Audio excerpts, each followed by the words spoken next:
glad i deg. Kysse henne kjærlig der blant gress og timotei.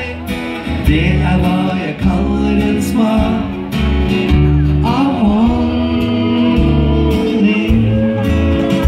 Mange glemmer det å lytte, for det gir dem ingen nytte.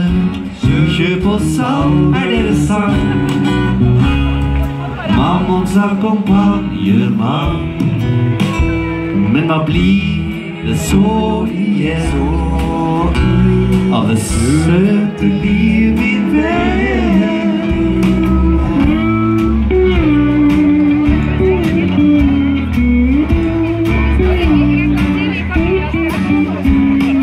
Det hva jeg kaller en smak av honning.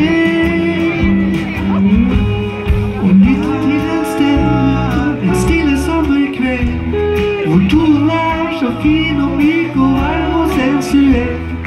Det hva jeg kaller en smak av honning. Og kjenne at du lever med alt som du har kjær, og vite at du elsker når sinnet så nær. Det hva jeg kaller en smak av honning.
Det var kjempehyggelig dette her. Jeg håper vi ses jo før jo bedre. Takk skal du ha.